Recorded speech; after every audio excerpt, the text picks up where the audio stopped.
Inilah situasi di Sunrise Point Cukul di Pangalengan.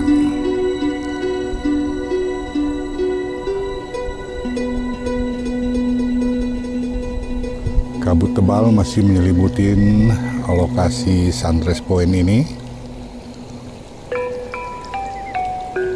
Kita lihat ada seorang fotografer sedang menunggu momen yang terbaik untuk mengabadikan situasi di lokasi Sunrise Point ini.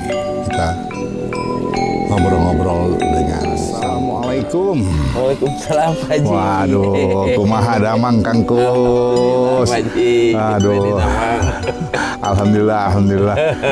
Ini gimana nih? Lagi dapat sunrise-nya? Sunrise-nya nggak dapat. Tadi sih keluar sedikit warnanya, ada pagi-pagi banget tadi, kurang lebih jam 5 kurang seperempat lah. Tadi keluar sebentar, ada beberapa shoot. Ada sekitar tekan 30 second, berarti ya kurang lebih 1 menit keluar sunrise-nya ya. Keluar sunrise-nya, keluar warnanya. Iya. Warnanya masih ketutup sama kabut yang tebal. Tadi kita datang jam 4 ya. Kalau kondisi kayak gini nih, gimana nyiasatinnya untuk mendapatkan foto-foto landscape yang menarik terbaik, ya? Yang menarik. Paling ini kan banyak yang ketutup sama kabut. Ya. Nah, paling kita jeli ngelihat objek-objek kecil seperti pohon-pohon yang tertutup. Nah, ini kan ada yang tertutup, ada yang enggak. Oke. Nah, terus lagi ada yang sama sekali putih banget. Nah, untuk penyiasatannya paling ini butuh sedikit over kalau dalam teknis pemotretan. Jadi kalau normal nanti akan samar gelapnya, masih gelap, tapi kalau agak over, nah ini mulai kebantu, yang ketutup tuh kebantu. Kalau misalnya di teknis pemotretannya over nih, kayak itu kan samar-samar ya, samar. Kalau digelapin terlalu gelap, di intinya nggak terlalu detailnya nggak kelihatan, ketutup. Tapi kalau karena itu masih ada warna, masih ada gradasi gelap sedikit, kayak pohon-pohon di ujung sana tuh, itu masih kelihatan. Nah, itu bisa ketarik kalau dioperin. Karena harus bermain dengan ini nilai putih ini. Ini kan kabut ini kan putih. Ya. Nah, kabut putih ini kalau nggak dioperin, nggak jadi over, jadi abu. Kalau disiasati di kamera, dibakar di kamera, itu akan tampak putihnya.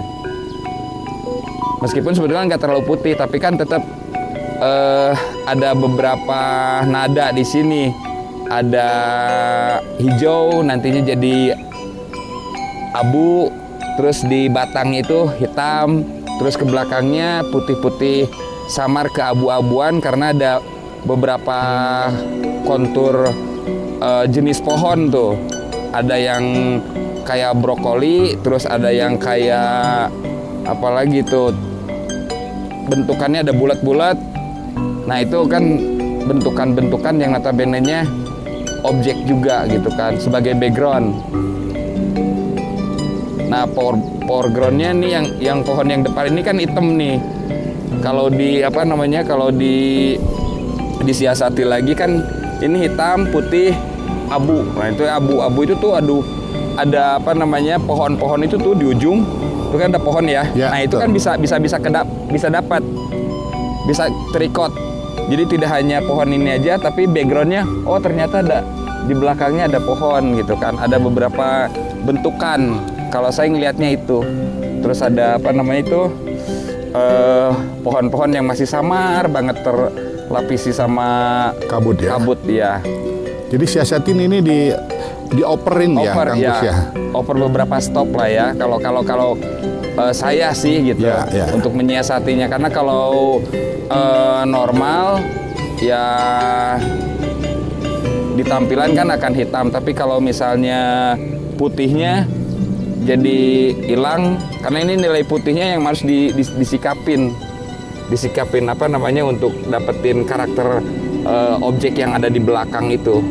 Toh nanti abunya juga akan kelihat juga sama hitam putih itu sangat cocok sekali untuk apa namanya dapetin apa namanya potret hitam putih. Nah, kalau pohon ini apakah bisa dijadikan satu objek foto juga nih, Kang Gus, yang pohon besar ini? Oh, sangat bisa. Ya.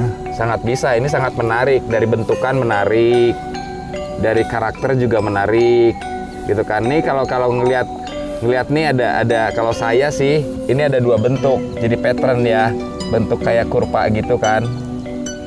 Di sini melengkung, di belakangnya juga melengkung. Nih kalau saya ngelihatnya ada ketertarikan. Saya tadi ngambil beberapa shoot gitu karena ada ketertarikan apa namanya dua bentukan yang sama di depan sama di belakang gitu kan. Iya. Kayak topi gitu kan, kayak rambut lah, kayak kribo lah ya. Terus di depannya ranting-ranting, cabang-cabang gitu.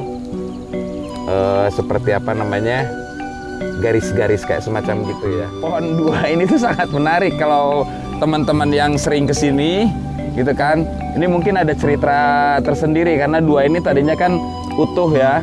Bahkan ada beberapa teman yang mengatakan ini pohon lope karena kalau dilihat dari belakang sana lope gitu kan. Nah, saya juga ngambil dua apa namanya dua pohon ini juga karena satu saya ingin suatu saat ingin menceritakan yang dulu pernah ada dua pohon ini masih rindang. Nah, sekarang nih satu udah mulai kropos, yang satu lagi sudah kropos. Tapi di sini menarik, yang menarik di sini ini kebetulan daerahnya selatan ya. Daerahnya selatan, Milky Way juga bagus. Milky Way bagus. Apa namanya? Yang tadi saya komunikasiin objek-objeknya juga ada beberapa yang menarik, kayak pohon-pohon, kayak semacam itu. Terus lighting, apa namanya jalan gitu kan. Terus mungkin sebagian teman-teman ada juga yang mengkomunikasikan fauna ya, kayak burung-burungan, kayak semacam gitu. Saya ini beberapa tahun yang lalu sama teman-teman selagi ini masih apa namanya, kalau bahasa Sunda tuh apa ya, rungkun apa, masih berantakan banget ini. Belum dikelola sama warga. Jauh sebelum dikelola. Tahun berapa itu, Kang Gus? Itu teh kurang lebih 2015 lah kalau nggak salah ya. Saya lupa ingat gitu kan, sama teman-teman yang apa namanya yang dulu sama juga nge-landscape. Masih apa namanya? Masih Babalatak ya. Masih banyak rumput-rumput tinggi. Sangat sulit untuk nyari spot. Ada matahari, ada awan, terus ada horizon ujung apa namanya?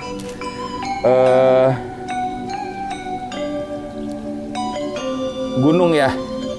Ini sangat menarik.